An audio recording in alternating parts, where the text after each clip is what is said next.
টুপি টুপি টুপি টুপি বৃষ্টি বাড়তেছে, একটা ছাতি না হয় ধরতে পারি। বৃষ্টি বন্ধ করার তো কোনো শক্তি নেই, আছে কি নাই? সে আল্লাহর কাছে যে বলবো যে আল্লাহ আপনি বৃষ্টিটা সরাই দেন, কিন্তু আল্লাহ আমার এখন কথা শুনবে না। কারণ কি? আমি আল্লাহকে ওইভাবে খুশি করতে পারি নাই। কথা বলেন ঠিক কিনা? আল্লাহকে ওইভাবে আমি খুশি করতে পারি নাই। যদি আগের ওলি যারা ছিলেন তারা বলতেন ইয়া রাব্বি বৃষ্টির দরকার, তো আল্লাহ বৃষ্টি দিতেন। কারণ কি? তারা ওইভাবে আল্লাহকে খুশি করছিল। নদীকে বলতেন এ নদী আল্লাহর হুকুমে উজানের দিকে চলে যাও, তো নদী উজানের দিকে প্রবাহিত হতো। বলে কারণ কি? তারা ওইভাবে আল্লাহকে খুশি করছিল। আনা সাগরের পানি খাজা বাবা আজমিরি রহিমাহুল্লাহ তিনি একটা লুটার ভিতরে আনলেন, সারা ভারতের কাফেরদেরকে দেখালেন, এ কাফেররা, এ পুরোহিত ও ব্রাহ্মণ ও সাধু সন্ন্যাসী, তোমরা তো তোমাদের মতের উপরে বিশ্বাসের উপরে জীবনে বহু জাদুটনা মন্ত্রতন্ত্র সাধনা করলাম, কিন্তু দেখো আমি একজন মুসলিম দরবেশ, আমি সারা আনার পানি একটা লুটার ভিতরে এনে দেখাই দিলাম যে আল্লাহ পাকের মহাশক্তি কত বড় হতে পারে, যে আমি যদি একটা আনা সাগরের পানি একটা ঘটির মধ্যে আনতে পারি তাহলে আমার সেই রাব, আমার সেই মালিক কত বড় হতে পারে।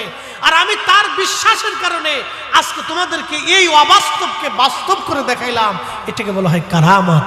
এটা জোরে বলা যাবে না? মারহাবা। আল্লাহর নবী মুসা আলাইহিস সালাতু ওয়াস সালাম তিনি চলে আসছেন। হাসের দলেরা ডাক দিয়ে বলতেছে, ওহে আল্লাহর নবী কি সংবাদ নিয়ে আসছেন? মুসা আলাইহিস সালাম ডাক দিলেন, হাসেরা, আমার রব আমার আল্লাহ বলে দিয়েছেন আগামী 1 মাসে মিশরের জমিনে কোনো বৃষ্টি বাজেট নাই। তখন হাসের দলেরা, সব হাসের দলেরা একসঙ্গে এক বাক্যে তারা বলতে লাগলো, আমার সাথে পড়েন, আলহামদুলিল্লাহি রাব্বিল আলামিন। একসাথে পড়েন, আলহামদুলিল্লাহি রাব্বিল আলামিন। সমস্ত প্রশংসা সে আল্লাহর জন্য, যে আল্লাহ, যে মালিক আমার রব আমার আল্লাহ। সমস্ত প্রশংসা সে আল্লাহর জন্য যিনি সমস্ত জগৎ সমূহের রব, সমস্ত জগৎ সমূহের যিনি লালন পালন করনেওয়ালা। হযরত মুসা নবী যখন বলে দিলেন হাস বৃষ্টি আর আসবে না, আল্লাহ পাক আগামী 1 মাসে বৃষ্টি দিবে না, হাসেরা আল্লাহর প্রশংসা করতে লাগলো, আল্লাহর শুকর আদায় করতে লাগলো। মুসা আলাইহিস সালাম বাড়ির দিকে চলে যান। ঠিক এমন সময় আকাশে লক্ষ্য করে দেখলেন আকাশে মেঘ জমে গেছে, বিজলি চমকাইতেছে। কিছু সময় পরে দেখলেন অঝোর দ্বারায় আল্লাহ রহমতের বৃষ্টি নামা শুরু হয়ে গেছে। একবার জোরে বলবেন কি আল্লাহু আকবার। অঝোর ধারে আল্লাহ বৃষ্টি শুরু করে দিলেন। হযরতে মুসা আলাইহিস সালাতু ওয়াস সালাম দেখলেন বৃষ্টি নামতে নামতে নামতে নামতে একেবারে হাঁটু পর্যন্ত পানিতে ডুবে গেল, এত পরিমাণে বৃষ্টি। ওই হাঁসের দল সাঁতরায়া সাঁতরায়া আল্লাহর পয়গম্বরের সামনে দাঁড়ায় বলেন, মুসা গো, আপনি না বললেন আগামী 1 মাসে বৃষ্টি হবে না, কিন্তু আল্লাহ বৃষ্টি দিয়া হাঁটু পর্যন্ত ডুবাই দিল, কারণ কি? মুসা আলাইহিস সালাম গেছে সেইতে, আল্লাহ তো আর আমার কাছে মিছে কথা কয় না, আল্লাহ তো ঠিক বলছে। বৃষ্টি আসার কথা, 1 মাসে থাকার না কথা, বৃষ্টি দিয়ে দিল আল্লাহ, কারণ কি? আল্লাহর সাথে গল্প শুরু করলেন, রাব্বি আপনি মাখলুকের সামনে আমার শরম দিয়ে ফেললেন। আপনি বলেন আগামী 1 মাসে কোনো বৃষ্টি হবে না, কিন্তু আপনি আগামী 1 মাসে বৃষ্টি দিলেন। বৃষ্টি 1 মাস আসার আগে আপনি হাঁটু পর্যন্ত বৃষ্টি দিয়ে ভরে দিলেন, কারণ কি? হযরত মুসা আলাইহিস সালাতু ওয়াস সালামকে আল্লাহ ডাক দিলেন, মুসা রে, বৃষ্টি না পাওয়ার সংবাদ পাওয়ার পরে আমার হাঁসেরা কি বলেছিল? মুসা আলাইহিস সালাম বলেন, আলহামদুলিল্লাহি রাব্বিল আলামিন। তারা বলেছিল সমস্ত প্রশংসা সে আল্লাহর, যিনি সমস্ত জগৎ সমূহের রব। আল্লাহ ডাক দিয়ে বলেন, মুসা বৃষ্টি দেই নাই, বৃষ্টি না পাওয়ার পরেও যারা আমি আল্লাহর শুকর আদায় করলো, আমি আল্লাহর প্রতি কৃতজ্ঞ হয়ে গেল, মুসা রে আমি কি আর বৃষ্টি না দিয়ে পারি? আমার রহমতের দরিয়ায় জোশ লেগে গেল। সেই জন্য আমি মালিক, আমি আল্লাহ তাদেরকে বৃষ্টি দিয়ে আমার মাখলুকের কলিজা ঠান্ডা বানাই দিয়েছি। জোরে বলবেন আল্লাহু আকবার। কোরআন শরীফে রব্বুল আলামিন আমাদেরকে কত চমৎকার করে আল্লাহ শিখাইলেন, ওয়ায়াসআলুনাকা আনির রূহি কুলির রূহু মিন আমরি রাব্বি। আল্লাহু আকবার। কোরআন বলতেছে কাফেররা, মুশরিকরা নবীজির খেদমতে এসে বললেন, ইয়া রাসূলুল্লাহ আপনি বলে দেন রূহটা আল্লাহ কি দিয়ে বানাইছে?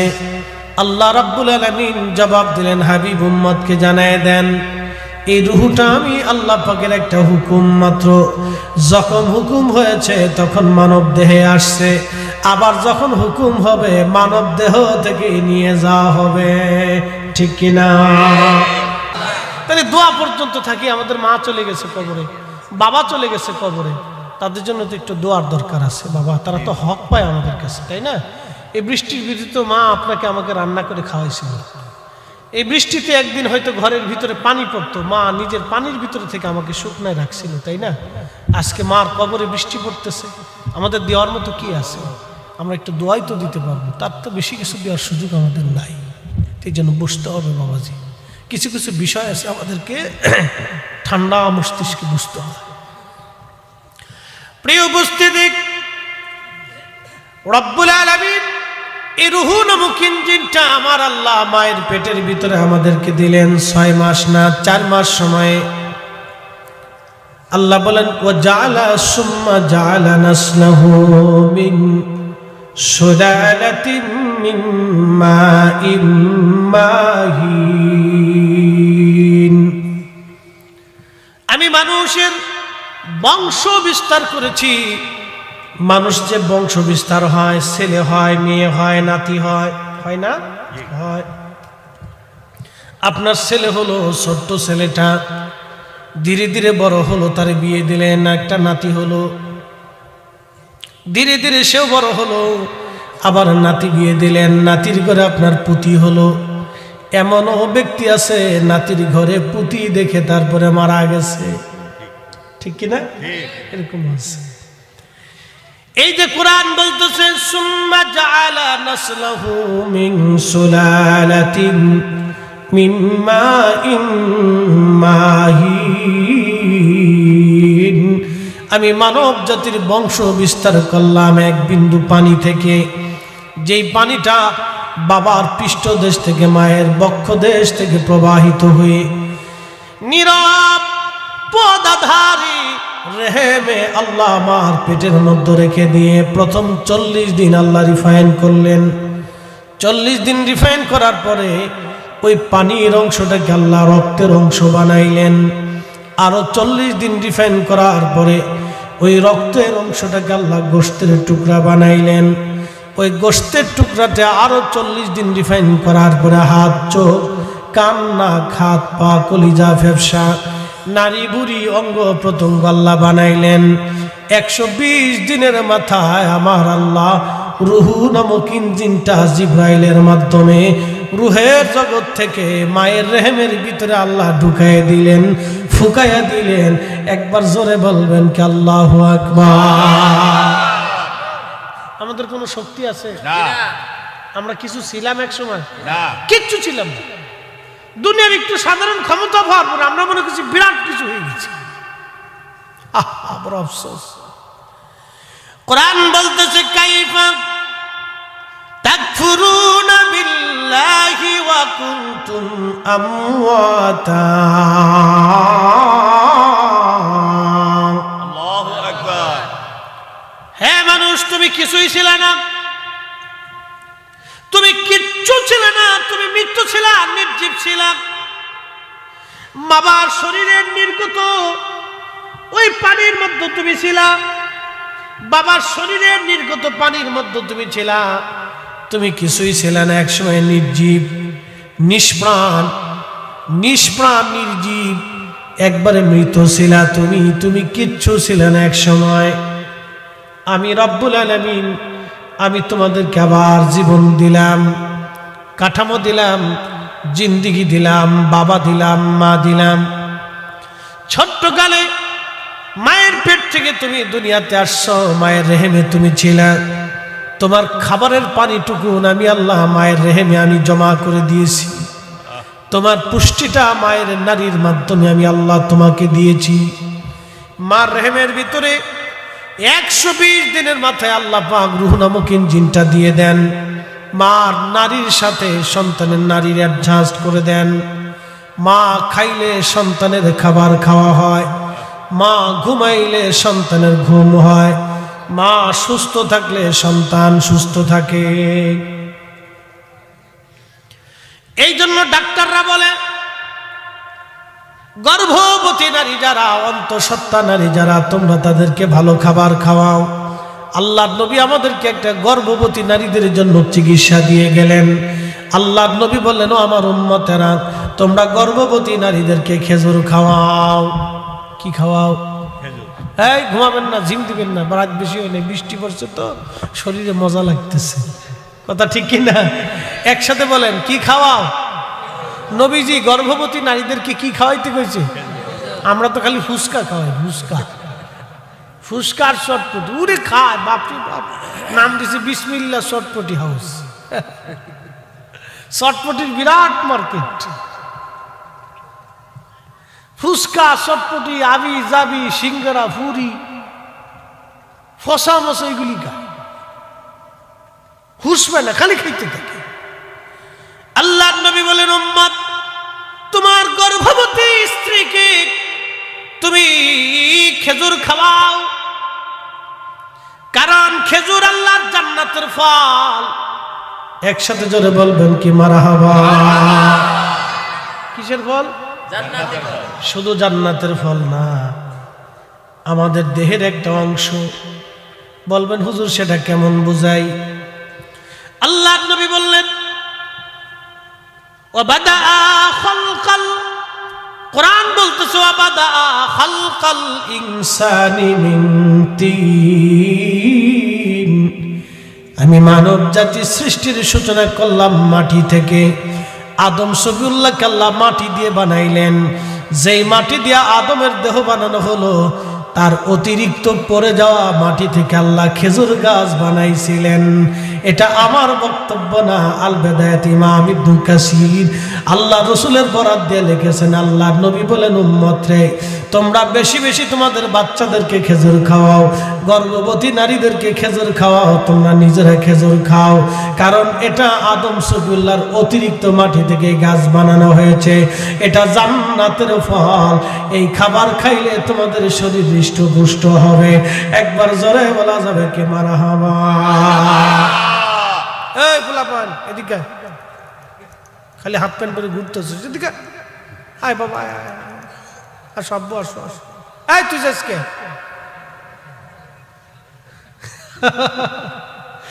রোয়াজ শোনার বয়স না, তুমি যেটা খালি ঘুরে। আসো বাবু, আসো আসো, ভিতরে আসো, চলে আসো, চলে আসো, বসো। তাহলে আল্লাহ রসুল কি খাইতে বলছে? খেজুর। জোরে বলেন, কি খাইতে বলছে? খেজুর। তাহলে আমরা আমাদের বাচ্চাদেরকে কি খাওয়াবো? না চিপস খাওয়াবো? বেশি করে চিপস খাওয়া না। খেজুরের দাম বেশি হলো, দামে যেমন কাজে তেমন, ঠিক কিনা? দামে যেমন কাজে তেমন। 10 প্যাকেট চিপস না খাওয়াই আপনি 10টা খেজুর খাওয়ান, 10 প্যাকেট চিপস খাওয়াইলে গ্যাসের রোগী হবে। কিন্তু 10টা খেজুর যদি বাচ্চারে খাওয়াইতে পারেন, ওই 10টাই কাজে লেগে যাবে, ঠিক কিনা? খেজুর খেজুর হুজুর, এই খালি ওয়াজ করলে তো হবে না, একটু মেডিসিনের দেওয়ার দরকার আছে। এটা আল্লাহ রসুলের তরিকা, আল্লাহর নবী এটা খাইতে বলছেন। তাহলে বুঝতেছেন রসুলের কথা মনে হয় মিথ্যা টিথ্যা আছে। হ্যাঁ, এই বুঝতে করতেছেন তো? পৃথিবীতে একজন ব্যক্তি জীবনে কোনোদিন হটকারিতা, মিথ্যা, ধোঁকাবাজি, প্রতারণা, আইব, দোষ, ত্রুটি, খাতা, কোনো ভুল একজন ব্যক্তির নাই, একজন মানবের নাই। তিনি আমাদের নবী রাহমাতুল লিল আলামিন। কথা বলেন ঠিক না বেঠিক? জীবনে কোনো ভুল নাই, জীবনে তার জীবন নিয়ে কোনো সন্দেহ নাই। যারা করবে তাদের জন্মে ভেজাল আছে। যে তসলিমা নাসরিন একটা মরে গেছে, আচ্ছা মরে যায় কি পাইছে কন্ত, কি হইলটা কি? শেষ পর্যন্ত তো মরে যাওয়া লাগছে না, কি বলে? মরে যাওয়া লাগছে না, আল্লাহর কাছে চলে যাওয়া লাগছে না? তো কি নিয়ে গেল? দুইটা জিনিস নিতে পারে না, এক নম্বর ইমান, দুই নম্বর আমল। সে কি নিছে? জীবনে বিয়েও বসতে পারে না, কারণ পুরুষ মানুষ দেখতে পারতো না বলে বেডি। হেতাই কইতো যে বেডিরা যেমনে দাঁড়ায়, যেমনে পুরুষ মানুষ দাঁড়ায় পেশাব করে, বেডিরা ওইভাবে দাঁড়ায় পেশাব করবে। এর কথা ছিল সমান অধিকার। আচ্ছা আল্লাহ কি আমাদেরকে সমান অধিকার দিছিল? না, আল্লাহ আমাদেরকে সমান সমান দেন নাই, আল্লাহ রসুলও দেন নাই। সৃষ্টিগতভাবে পার্থক্য আছে, ঠিক কিনা? এটা পার্থক্য সৃষ্টিগতভাবে। আমাদের কাজ বাইরে বাইরে, তাদের কাজ ঘরে ঘরে।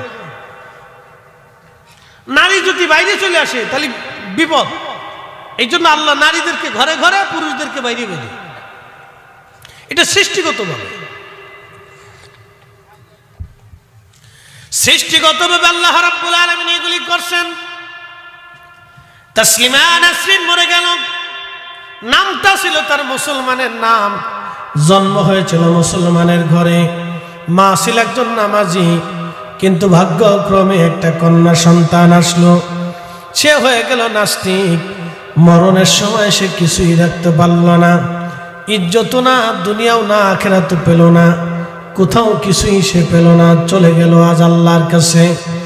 কিন্তু আল্লাহর কাছে তো আমাদের সবাই চলে যাব, আমরা কেউ থাকতে পারবো না, কারণ আল্লাহ মাটি দিয়ে আমাদেরকে বানাইলেন, আবার মাটির নিচে আল্লাহ আমাদেরকে নিয়ে চলে যাবেন। আমরা আর রূহগুলি আল্লাহর আদালতে, আল্লাহর দরবারে নিয়ে যাবেন, কারণ মাটির দেহ আর কিয়ামতের ময়দান রূহ আল্লাহর দরবারের সামনে দাঁড়ায়া আল্লাহ রূহের হিসাব কিসাব টানতে থাকবে। তুমি কি করছো না করছো, আল্লাহ হিসাব টানবে। সিংড়ার মুসলমান, নাটোরের মুসলমান, খুব মনোযোগ দিয়ে কথাগুলি শুনবেন, আজ কথাগুলি শুনে যাবেন। আজ মানব দেহ আল্লাহ বানাইলেন, এই মানব দেহের ভিতরে আল্লাহ একটা ইঞ্জিন দিলেন, রুহু। মায়ের পেটের মধ্যে আল্লাহ পাক বড় করতে লাগলেন। এই মায়ের রেহেমের ভিতরে পানি যিনি দিলেন তিনি আল্লাহ, খাবার যিনি দিলেন তিনি আল্লাহ। এই জন্য ডাক্তাররা বলল গর্ভবতী নারীদেরকে ভালো ভালো খাবার খাওয়াইতে হয়, দুধ খাওয়াইতে হয়, ডিম খাওয়াইতে হয়, ভালো ভালো খাদ্য দিতে হয়। কারণ মা যদি পুষ্টিকর খাবার খায়, ছেলে মেয়ে বাচ্চা পেটের মধ্যে পুষ্টি হয়, ওটা মেধাবী হয়, ওটা পুষ্টিসম্মত বাচ্চা দুনিয়াতে আসে। এই জন্য গাইনি ডাক্তাররা বলে পুষ্টিকর খাবার নারীদেরকে খাওয়ান, গর্ভবতী নারীদেরকে পুষ্টিকর খাবার খাওয়ান। এখন আমার প্রশ্ন একটা রেখে যাব এখানে আজ, যদি নারীদেরকে, গর্ভবতী নারীদেরকে পুষ্টিকর খাবার খাওয়ানোর জন্য ওই বাচ্চার যদি পুষ্টি হয়, তাহলে গর্ভবতী নারীরা বাচ্চা পেটে নিয়া টানা পানা রং বাহানা আর নাটক সিরিয়াল গান বাজনা দেখলে ওই বাচ্চাটাও টানা পানা গান বাজনা হয়ে যায়। কথা মনে হয় বুঝেন নাই, আবার বুঝাই, সবাই বুঝে নেই, আবার বুঝাই। মায়ের পেটে বাচ্চা, গাইনি ডাক্তাররা বলতেছে ভালো পুষ্টিকর খাবার খাওয়ান, এই আয়রনযুক্ত খাবার খাওয়ান, ভিটামিনযুক্ত খাবার খাওয়ান, শাকসবজি বেশি খাওয়ান, দুধ খাওয়ান, ডিম খাওয়ান, মাছ খাওয়ান, ফল ফ্রুট খাওয়ান, বেশি বেশি ভালো ভালো খাবার খাওয়ান। কারণ মার পুষ্টি হলে বাচ্চার পুষ্টি হয়। কথা তো সত্য, ডাক্তারের থিম অনুযায়ী, চিকিৎসা শাস্ত্র অনুযায়ী ঠিক। যদি মা বাচ্চাকে পেটে নিয়ে নামাজ পড়লে ওই বাচ্চাটা নামাজের প্রতি রুজু হয়। মা বাচ্চা পেটে নিয়ে জিকির করলে বাচ্চাটা ওই জিকির কান্না বলা হয়। মা বাচ্চা নিয়ে কোরআন পড়লে ওই বাচ্চাটা কোরআনের প্রতি মহাব্বত বেড়ে যায়। মা বাচ্চা পেটে নিয়ে দুরূদ শরীফ পড়লে ওই বাচ্চা রসুলের প্রতি মহাব্বত বেড়ে যায়। কথা কোন ঠিক কিনা? এটা সূত্র বলে, আমি বলতেছি না, সূত্র বলতেছি। এগুলো আমাদের শিখতে হবে, আমাদের নারীদেরকে শিখাইতে হবে। এটা প্র্যাকটিক্যাল থিং, একবারে প্র্যাকটিক্যাল আপনাদেরকে বুঝাচ্ছি। মার রেহেমের ভিতরে আল্লাহ রাব্বুল আলামিন এই বাচ্চাটাকে ধীরে ধীরে ধীরে ধীরে বড় করেন। আহা দেখবেন কত মা রাত্রিবেলা ঘুমাইতে পারে না, অনেক বড় যন্ত্রণা হয়, ব্যথা বেদনা করে, তারপরেও এই মা বাচ্চার জন্য, সন্তানের জন্য ধৈর্য ধরতে থাকে। একদিন না 2 দিন না, সর্বনিম্ন 6 মাস, সর্বোচ্চ 10 মাস 10 দিন মায়ের রেহেমে আমার আল্লাহ মাকে কষ্ট দিতে থাকে এই বাচ্চাটাকে দুনিয়ায় আনার জন্য। সেটা পশু পাখি থেকে শুরু করে সর্বমহলে মানব দানব থেকে শুরু করে সবাই যারা বাচ্চা পেটে নেয় তাদেরই কষ্ট হয়, বিরাট বড় ব্যথা যন্ত্রণা সহ্য করে তারা এই বাচ্চাটাকে বড় করতে থাকে। এই জন্যে কুরআন আল্লাহ বলেন আনিশকুরলি ওয়ালি ওয়ালিদাইক, তোমরা আমি আল্লাহর শুকর আদায় করো, আমার পরে আমার তোমার বাবা মার প্রতি তোমরা কৃতজ্ঞ হও। পুটুর পুটুর বৃষ্টি বাড়তেছে, কি করার আছে বলেন? আলহামদুলিল্লাহ। আলহামদুলিল্লাহ। না না, জোরে আলহামদুলিল্লাহ। আরো জোরে। আলহামদুলিল্লাহ। শুকর আল্লাহ, শুকর আদায় করলে নিয়ামত বাড়ে না কমে? ওয়াজ এই পর্যন্ত রাখলাম, মার পেটে বাচ্চা, পরে আসতেছি।